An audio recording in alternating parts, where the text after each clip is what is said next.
after I discovered that book, I was like, wow, this is like outsourcing, this is delegation, this is virtual assistants and all of that. And I implemented a few things into the family business, and I was able to free up a lot of my time. Hello, and thank you for joining us today on the Gentle Art of Crushing It show, where we focus on learning and sharing with our listeners all there is to know about how to create success in our lives. This show stands on the shoulders of giants.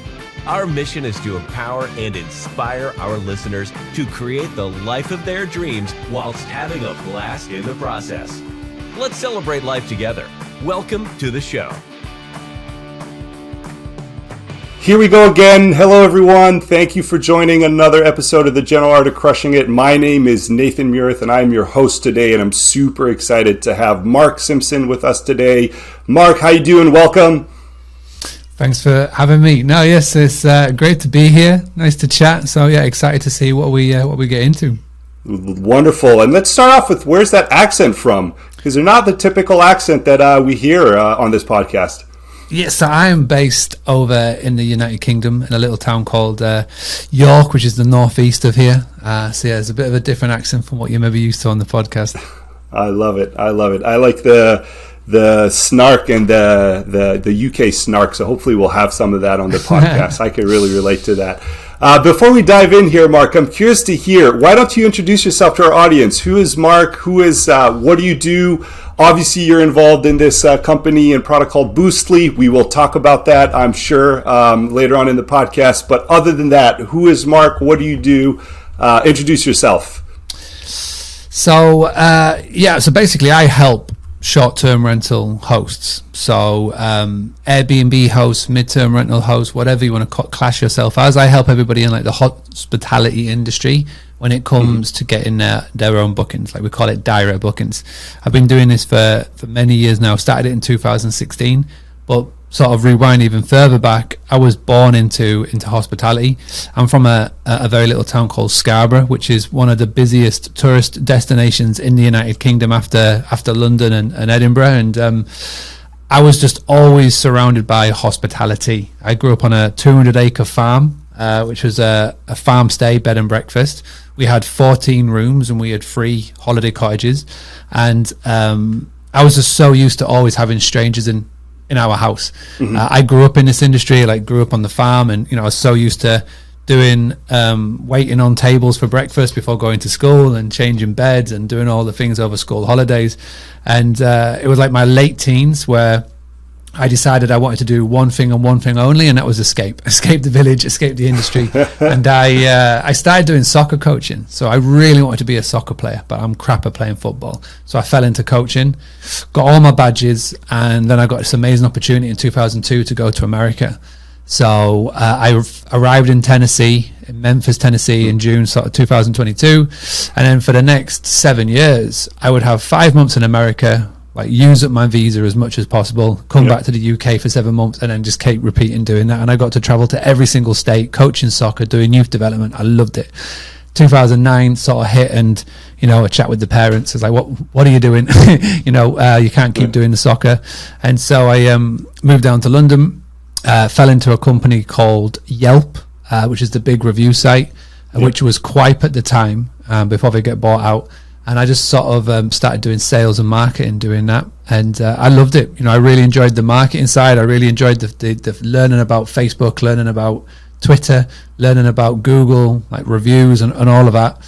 2012, we moved back up to the family business, me, my wife, and my eldest, who was 1 at the time. He's now 10.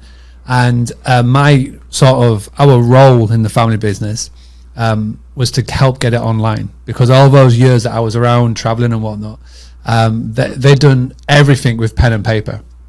So it was a big challenge. 2012, getting everything online. We basically took 25 years of offline word of mouth and we put it online, and our goal was sort of spread the word and sort of bring the business into the 21st century, and it worked really well. I mean, we in a short space of time were able to get to one of the most recommended businesses on TripAdvisor, which is great. This is when TripAdvisor was a thing in 2014, and we were able to grow our Facebook page to be one of the most followed Facebook pages in the area, like independent businesses, which was great. And the overriding. This was just for the farm, your property, or were you doing this for others? No, just us. Literally just us. Wow. And then in 2016, that's when I discovered a book by Tim Ferriss called The 4-Hour Work Week.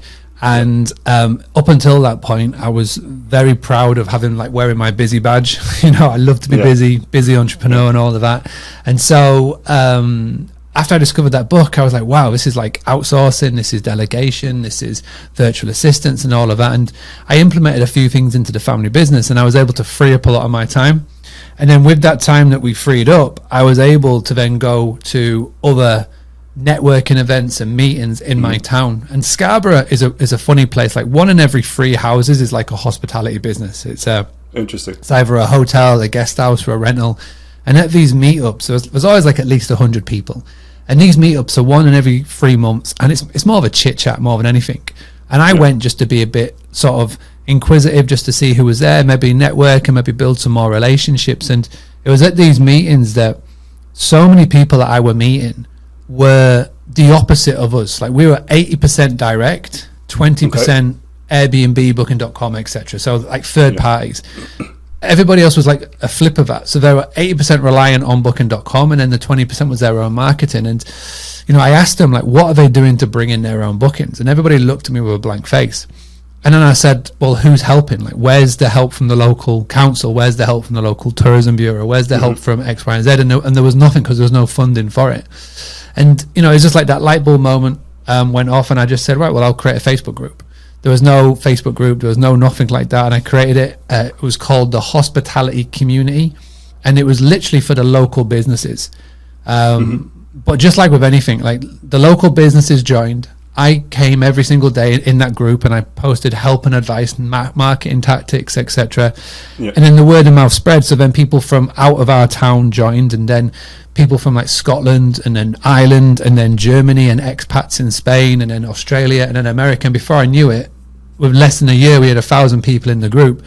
And everybody was coming in because they wanted to learn how they can market their hospitality business and not rely on an online travel agent, aka Booking.com, Airbnb, Verbo. And then it was during that time there was just a ton of questions. Like every day my inbox was getting questions. How do I do this? How do I do that? And I was like, there's got to be an easier way. I was spending more time answering these questions in my inbox than I was working on our own family business. And so that's when the idea for Boostly came up. And the idea with Boostly was to create a online marketing course platform that hosts could go on and they could watch videos. So I just basically recorded myself doing all of these jobs, whether it was email marketing, whether it's SEO, whatever, and I just placed it on a course, and I just said, listen, I need 5 people to test it. 5 people put their hand up. They were the first ever members of Boostly. And then since then it's just grown and grown and grown and grown and grown. We've now got 40 members of staff, 7 figures in annual revenue. We do website design, we do content creation, we do training. We've got over 2,000 clients, and our websites that we've produced this year, so we're coming up to like the end of December, it's generated over $4 million worth of direct bookings for our clients as a company as a whole. So it's really got some traction. We've got a couple of books out now, and it's flying. And it all just literally started with an idea and a laptop and an idea and a goal and a dream. And like my goal, my mission is to help 1 million hosts in my time of doing this, help 1 million hosts cut down on their over-reliance on Airbnb, because there are still so many people, especially in America, especially in Canada, that they are so reliant on Airbnb to bring in their bookings, and that is definitely an issue. So why we're doing it. And I'm curious, I didn't think this conversation would go this way, but I love the topic. I'm curious, why do you believe people should go more the direct booking route versus leveraging these other platforms that provide a lot of functionality and service for you, right? Yeah, well, when you rely so much on another business to bring in your revenue, you are always susceptible to the Thanos snap. And if those of you that don't know what Thanos is, you've never watched an Avengers or a Marvel movie, there's a point in the Infinity Wars Marvel movie saga where Thanos is able to gather all of the things that he needed to gather to click his fingers, it will disappear 50% of the universe, the population of the universe, right? And that example that I give, that analogy, is what Airbnb have over your business. So if you are 100% reliant on Airbnb driving your bookings, your revenue, then it literally takes an Airbnb snap and half of your business can disappear. So how can they do that? Well, number one, they may change up their algorithm, they may change up their listings, and where your listing which may they've be on done page recently, one. right? Very recently, very recently. And all you have to do is jump in the forums, the Bigger Pockets forums or the Airbnb forums, and just see stories and posts of people saying, I'm not getting bookings anymore. Number two, your listing could get suspended for a guest complaint, which again is happening more and more. As the company grows, they've got less and less skilled staff members, and they're relying more on AI and robots to make decisions. And when that happens, they've got a policy on suspend first and then find out what's happening later. The problem is when your listing is suspended or your account is suspended, say it's suspended for 4, 5, 6, 7 weeks, if you're doing a rent to rent model, an arbitrage model, or if you've got bills to pay and you can't get revenue coming in, then that's a problem, that's an issue.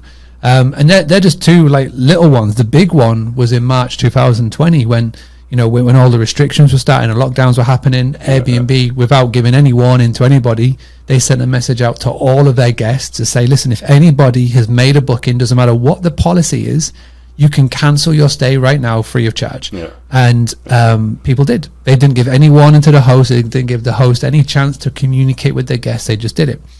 And so that is the downfall. And the problem is that there's so many people that are literally over 80% reliant on Airbnb, but they've not even got another account on Verbo. It's just all on one channel. So what I say to everybody is that it's there's pros and cons. There's a pro is that because this industry of hospitality is so in demand, you can literally create a listing today, put a couple of pictures up on your iPhone, post on Airbnb, list your business, and there's some dates that you could sell 4 or 5 times over in your town or city just because there's some dates that are so popular, whether it's an event, a national holiday, etc. So there's no other industry like this. Like for what I do, when I started Boostly, if there wasn't a business or a website that I could go and list my website design services on, and I'd be guaranteed to get revenue. I've had to, build a brand. I've had to build a customer list. I've had to do social media. I've had to do all of the things that every other business has to do. But this hospitality industry is weird, is that there are literally 1 or 2 websites that you can go on, list and get business. The problem is because it's so easy, it becomes a curse because you just become over reliant, you become complacent, you become lazy because you just go, what, with all these plates that I've got to spin, the marketing can just go over there with Airbnb. And then, you rest on it and then when that happens, for whatever reason, if the fan or snap happens, then your business can suffer. And I know so many people this year who have been affected in one way, shape or form by the updates, the changes, guests complaining. And I know, unfortunately, so many people who never made it out of 2020 because they were solely reliant on one platform for their bookings. And I mean, not to sound provocative here, and I don't want to stir the pot here, but wouldn't Boostly become that same single point of failure or control for your customers?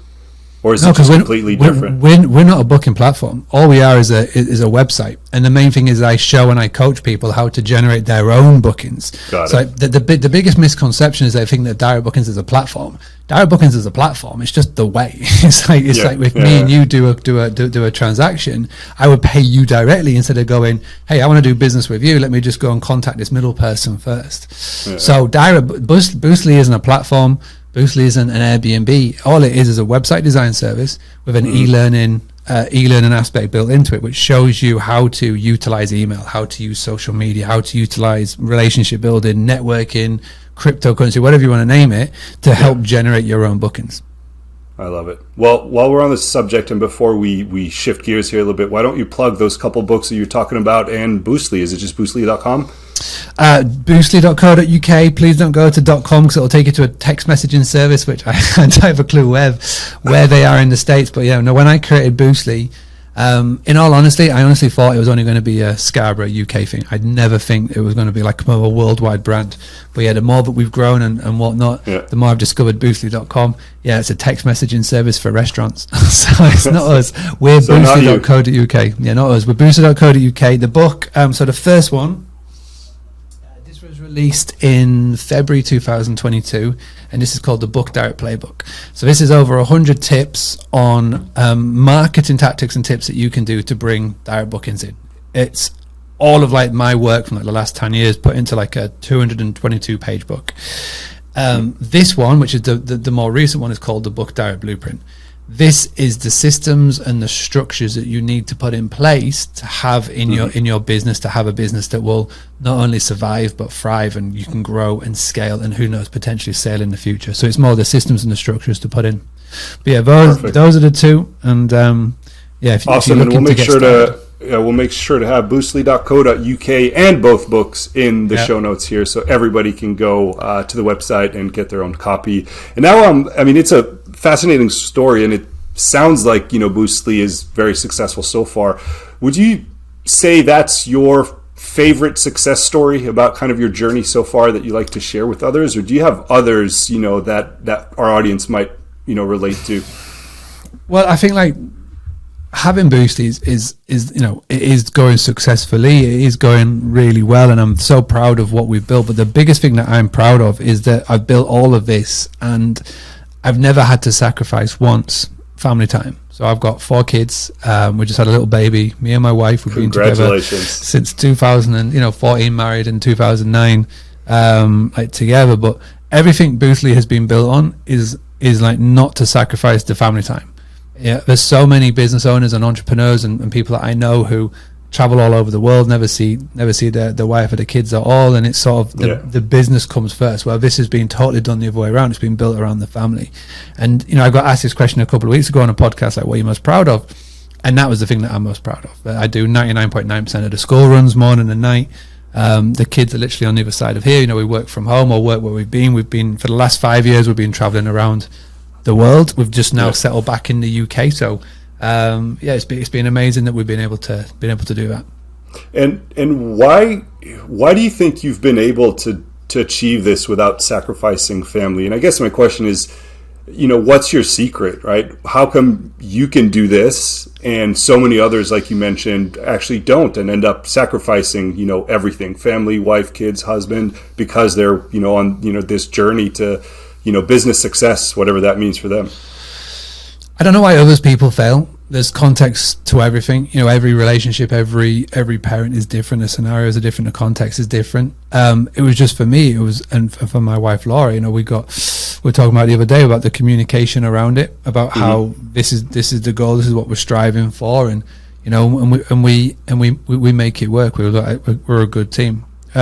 Why do people fail? I don't know. There's literally so many contexts and scenarios and ways around it.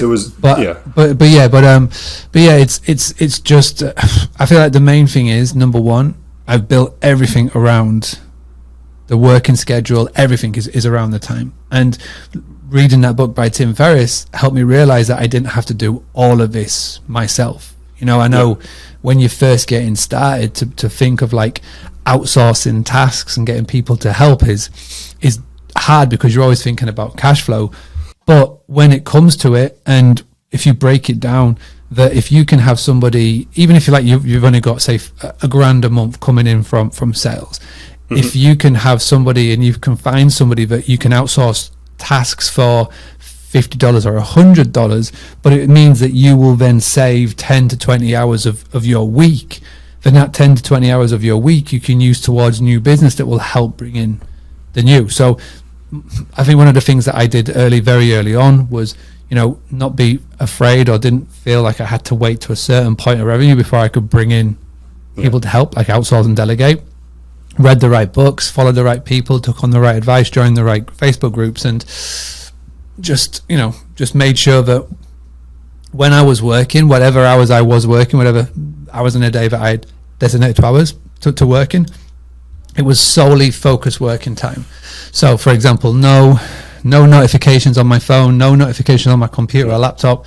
There's focus mode on all the time. It's always been that way. Making sure that there's no shiny objects over here, just having a core thing, making sure that every day when I start, I've got like my list of things that are written out in front of me. This is what I got to get done today. So it's just solely focused on that. So I can get done in 2 hours now what most would get done on an 8 or 10 hour day, just because it is solely laid out for me. Focus, here's what I got to do. 95% of Boostly is being run now by other people. Like, we're lucky that we've been able to grow to a team of 40. So it just means that my goal now is solely focused on driving the business forward, and doing podcasts like this, which helps bring more awareness of what we're doing. Awesome. I love it. Well, it sounds like you've got it figured out, at least to bring you this much success this far. That's awesome. And if I kind of flip it around a little bit here, do you mind sharing with us like a difficult time in your life, or maybe an incredibly difficult time in your life that you feel like you weren't as successful and maybe in a rut? We've been lucky. We have been lucky compared to most. There's not been, touch wood, anything majorly dramatic that has happened in life, family, and whatnot. I feel like the most important part where Boostly was literally at a crossroads was right at the very start, when you get that first tax bill. When I first started Boostly, I was rubbish with money management. The one thing that I didn't really learn about is, making sure that you put money aside for taxes and whatnot. And then that first tax bill comes along and you're like, oh crap, I got to find X amount in like a short space of time. And that was literally, I will never forget having the meeting with the accountant, getting the amount that I needed to find within a short space of time.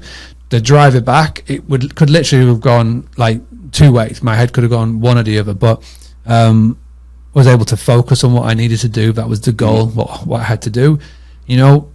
Said to Laura, like, listen, I just need a couple of weeks where I'm not going to be around as much. This is back in 2017, and I just got in the office, cracked on, just sent tons of new business messages, like asking to get on a call, seeing what I can do to help, and then was able to make it happen. And then from there, just learn about it, and obviously then went and found a better accountant and somebody that can be more proactive with money management. And then I discovered Mike McCallowick's Profit First book, which was phenomenal. And fantastic book. Went down the Mike McCallowich rabbit hole. Now I'm a massive fanboy, and I get to meet him in a couple of months' time, which I'm excited for. So it's just things come along at the right time that help guide you down certain routes. So that was definitely one of those moments. And other than finding like the right accountant for not reproducing or replicating this mistake again, what else did you learn from this experience?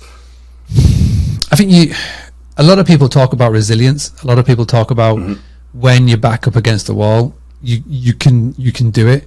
It's not a nice place to be, back up against the wall, etc. But I feel that we are very resilient. We do have that sort of like just get it done, and you can see it from other big books and biographies. And another big book that I love is Tools of Titan by Tim Ferriss, where he puts all of his 200 podcast episodes and he puts it all into like one big book. And the big common theme is that when you need to get shit done, you can you do it. Just pull your sleeves up, just get it done. Which is just like anything. Deadlines at school, deadlines at work, whatever. It's just you have something, you work towards it, and you're able to push through.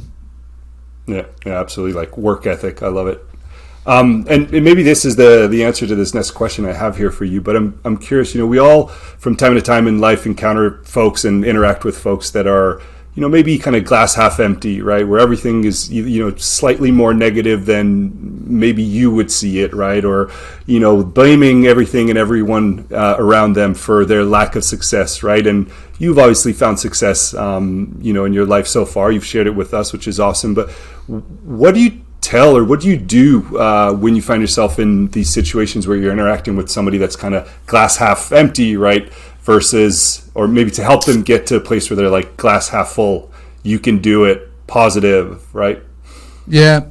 No, I am definitely a glass half full kind of person, and it definitely helps by doing, the personality tests and, the wealth dynamics and those sort of personality tests where you can sort of see like what's your personality test, what are you driven by, what's like happens, and When I meet somebody that is the other, I mean, it is good to sort of have people like that in your life, because you can't all be surrounded by people that are literally the same. But yeah. I will say that one thing I have done, and this is again something that a lot of people say, is I've managed to cut out a lot of the negativity or the negative people in and out of the life. You got to surround yourself especially in like an entrepreneurial sort of way, you got to surround yourself with your 5 chimps, those 5 people that will push you forward. That's definitely like in my little entrepreneurial group. But obviously when doing what I do, and we're trying to help so many people, trying to help 1 million people, not everybody that comes into your world is going to be glass half full. Yeah, you say do this and I'll do that, and then I'm so excited to go down this route. A lot of people will be skeptical, will be pessimistic, especially when I got started. When I got started, I was this young 30-year-old, done it for our family business, but a lot of people sort of stepped back and waited. I guess they sort of waited to see what other people's results are from my training before delving in their time, money, or both. And so there was a lot of skeptical people then, like, I don't really trust what he's doing, X, Y, and Z. But the main thing that I have done is just showing up every single day, not put any massive pressure to join. I'll say, listen, I'm going to be here for the long time. I'm not here for the short time. I'm going to be here for a long, long time to come. You can jump on board now, or you can jump on board later. I'm going to be here, and I'm just going to keep rocking up every single day. 99% of what I do and what I give out is free. And then that 1% of like the paid, I feel like is the better than anything else out there. So, and so when the clients do decide to take that leap and join, whoever that may be, somebody who I've spoken to maybe 4 or 5 years ago, and they were pessimistic, they weren't really sure, they did think, I don't think it's going to work for me. By the time, they keep coming back and checking in every now and again. It literally happened 2 weeks ago. Somebody just recently joined who I spoke to 4 or 5 years ago, and now they've gone, you know what, now I'm ready. So it's just a case of keeping showing up, keep spreading the message, keep being resilient with it. And if you can stick it out this long, then good things will just naturally happen. Yeah. And I mean, you shared so many great tips, obviously, here. I'm curious, and maybe this is not a fair question to ask, but I'm going to ask anyway. I'm curious if there's, one key that helped you, Mark, right, unlock your success. What would that be? Because you mentioned everything from, cutting out negativity to focus to, daily discipline and consistency, right, to never giving up to, partnerships and families and people around you. What, if you had to pick one? I do have one, actually. Wonderful. Imperfect action applied at speed is the key to success. So the reason behind that quote is that procrastination can kill any good idea. So the trick is, and I know that Zuckerberg has this up at the Facebook office, he says that done is better than perfect. Yeah. So it's the same sort of philosophy. Imperfect action applied at speed is the key to success. And that is literally what we have done with Boostly. We could have sat on so many ideas for so long, but when you sit on it for so long, it never comes to fruition. We love to experiment with new ideas, new features, new tools, whatever that may be. But we sort of have the base, we get it live, we get a core group of testers to come in. They cover the initial cost of what it would be to sort of set this up. We then don't talk about it. We test it with the testers, and then if it works and it's successful, then we act quick and we get it up and live, and we always constantly pivoting, changing and whatnot. So that is the 100% the key thing. Like, show up every day, be consistent, be disciplined, don't procrastinate, and just crack on and make things happen. So I can relate more, and I love that quote. I'm very much like an action taker myself, right? At least take the next step and figure it out, and or take the next, I guess, best educated, best informed step. So often, though, we run into people that are just stuck, analysis paralysis, or let me research this one other thing, let me listen to this one other podcast. How do you break that pattern? How do you break that cycle for yourself or someone? It doesn't sound like you're a victim of this, but for others. This could be, again, part of the personality test. I'm figuring out more and more that I don't surround myself. I don't like to work with communities, so like where there's tons of decision makers, or big corporates where there's tons of decision makers, because that is when the problem lies. I like personally working with or working alongside business owners, like where it's just one decision maker, where we can just crack on. Again, we've had people that have procrastinated. We've had people that have said, I just want to watch one more thing, I just want to wait one more week, I want to wait one more season, I want to wait when I'm not busy. Problem is that there's always going to be something. There's always going to be a birthday, a school holiday. There's always going to be a task, a job, a deadline, or whatever. And there's a really good book for it. It's James Clear. We talks about effective habits, and this is like Atomic Habits. A prime example. Thank you. A prime example of it is that as people, as humans, like we're recording this now in the last week of last month of the year, December. In a couple of weeks' time, everybody's going to start talking about the goals that they're going to set for 2023. Yes. And the problem is right there and then is they set a goal. They don't say, I want to every day. This is the habit that I am going to do that's going to help me to get there. They say, right, this year I'm going to get a 6-pack, right? But they won't then know what the daily thing they need to do to get to that level. And this is the biggest problem with so many people. They go, right, I want to wait until I am ready. I want to wait until everything is perfect, but there's never going to be a perfect scenario. So the best thing to do is to start it, build it, break it, and just go for it. And then what's the worst that literally what's the worst that can happen? If you really want that safety net to do, if you really want to have the safety net of your job while you're building this thing, then do that. And then you're just gonna have to put the hours in outside of whatever to get it done. But it all boils down to what we first started talking about: is communication with your spouse, your partner, your significant other, to make sure that everybody's all on board. Yeah.